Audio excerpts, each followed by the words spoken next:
বন্ধুরা কেমন আছো? তো আজকে আমি দাঁড়িয়ে আছি ব্যান্ডেল স্টেশনের সামনে।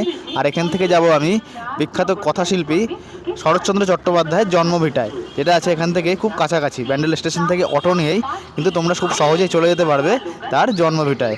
তো শরৎচন্দ্র চট্টোপাধ্যায় তার অনেক গল্প উপন্যাস তো পড়েইছি, তো আজকে তার জন্মভিটায় যাব, যেখানে তিনি তার শৈশব কাটিয়েছেন। একটা আলাদাই রোমাঞ্চ হচ্ছে, ভালো লাগছে। তো চলো তোমাদেরকেও ঘুরে দেখাই তার জন্মভিটা।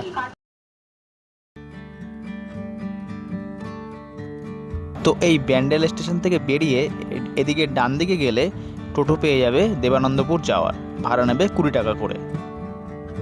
টোটোওয়ালাকে বলবে দেবানন্দপুর পোস্ট অফিস বা শরৎ ভিটায় নিয়ে যেতে।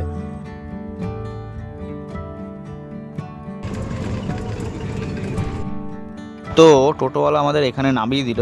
আর এখানে এই যে দেখতে পাচ্ছ তোমরা, এটা হচ্ছে শরৎচন্দ্রের স্মৃতি মন্দির।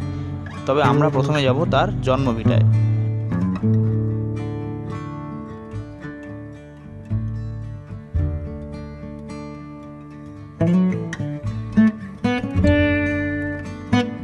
আর এখানে তার বাড়ির সামনে একটি মূর্তিও বসানো আছে কথাশিল্পীর।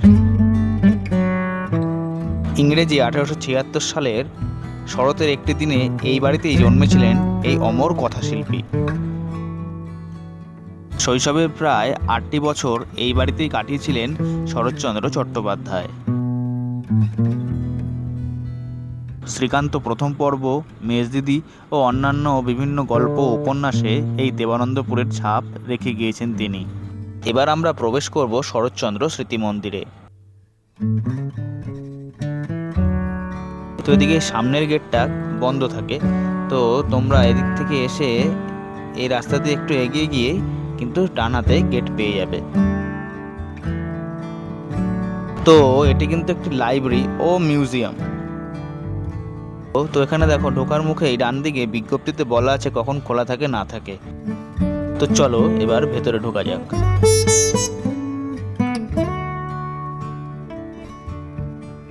এখানে শরৎচন্দ্র চট্টোপাধ্যায় রিলেটেড বেশ কিছু জিনিস রাখা আছে। এই হলো সংগ্রহশালার বাইরের অংশটা। তো এখানেও কথাশিল্পীর একটি মূর্তি স্থাপিত রয়েছে।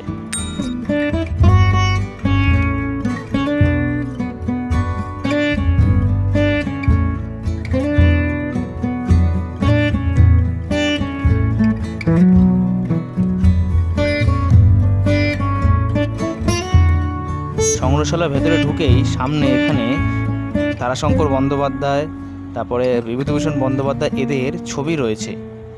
আর এখানে এই দেবানন্দপুর গ্রামেরই কিছু জায়গার ছবি রয়েছে। এখানে 1982 সালে যে উদ্ঘাটন হয়েছিল শরৎচন্দ্র সেমিনার হলের, সেই সেমিনার হলের ছবিটা দেওয়া আছে।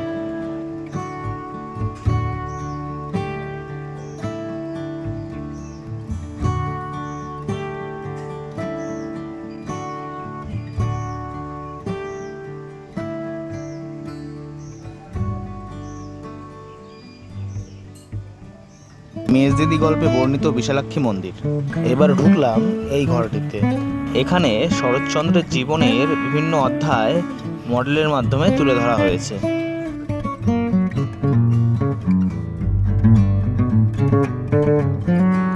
এখানে বালক শরৎচন্দ্রের নিষিদ্ধ আড্ডা দেখানো হয়েছে।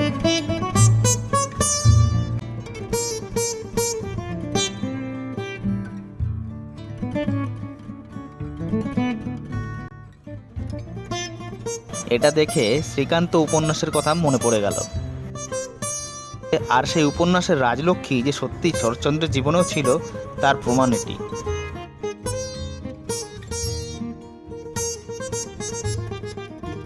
এখানে রাখা আছে শরৎচন্দ্রের নিজের লাঠি, যেটা তিনি ব্যবহার করতেন, ও তার নিজস্ব যে পাণ্ডুলিপিগুলো, সেগুলোর কিছু সংগ্রহ এখানে রাখা আছে।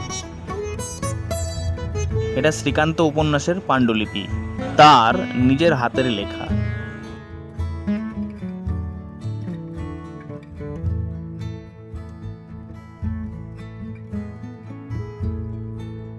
শ্যামাপ্রসাদ মুখোপাধ্যায়কে লেখা শরৎচন্দ্রের চিঠি।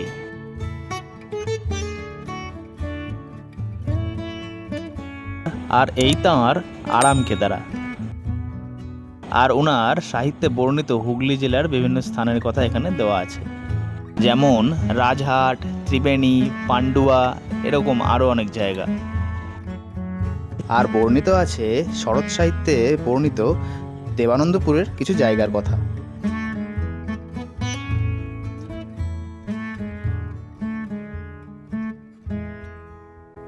তো এদিকে তার জীবনের বাকি ঘটনাগুলোও তুলে ধরা হয়েছে, বিজ্ঞান ও সাহিত্য একসাথে, প্রফুল্লচন্দ্র ও শরৎচন্দ্র। ছেলেবেলায় যে জন্মভূমি ছেড়ে তাকে চলে যেতে হয়েছিল, সেখানেই বাড়ি তৈরির পরিকল্পনা। সাহিত্যের দুই মহারথী একসাথে, শরৎচন্দ্র ও রবীন্দ্রনাথ। তো এখানেই তার জীবনের শুরু থেকে শেষ পর্যন্ত বিভিন্ন ঘটনা দেখানো হয়েছে।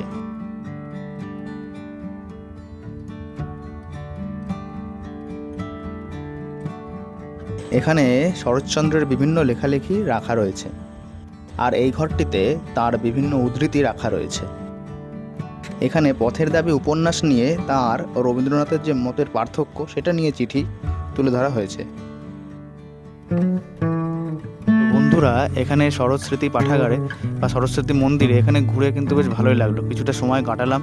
তো এখানে যে কথাশিল্পী শরৎচন্দ্র চট্টোপাধ্যায়, তার স্মৃতি বিজড়িত অনেক কিছুই রয়েছে, সেগুলো তোমরা আসলে দেখতে পাবে। হ্যাঁ, এবং তার হাতের নিজের লেখা বিভিন্ন চিঠি বিভিন্ন লোকের সাথে, এবং তার সাথে সময় কাটানো বিশেষ বিশেষ ব্যক্তিদের যে ছবি, সেগুলো তোমরা দেখতে পাবে। তো অনেক কিছু দেখার আছে। তো এবং পরিবেশটাও খুব শান্ত, খুব বেশি লোকের ভিড়ও নেই। তো একটা দিন তোমরা এখানে আসতে পারো, ঘুরে যেতে পারো। তো অনেক কিছু জানতে পারবে তার জীবনের ব্যাপারে, এবং সেগুলো খুব সুন্দরভাবে ফুটিয়ে তোলা হয়েছে এখানে ভেতরে, মানে বিভিন্ন ছোট মডেলের মাধ্যমে। তো খুব ভালোই লাগবে। আর আমার তো বরাবরই আগ্রহ ছিল, কারণ আমার খুবই পছন্দের একজন সাহিত্যিক হচ্ছে সে শরৎচন্দ্র চট্টোপাধ্যায়। তো তার জন্মভিটায় আসতে পেরে খুব ভালো লাগলো। তো বন্ধুরা, আজকের মতো এখানে ভিডিওটা শেষ করছি। ভিডিওটা ভালো লাগলে অবশ্যই লাইক, শেয়ার অ্যান্ড সাবস্ক্রাইব করে দিও চ্যানেলে। তো বাই।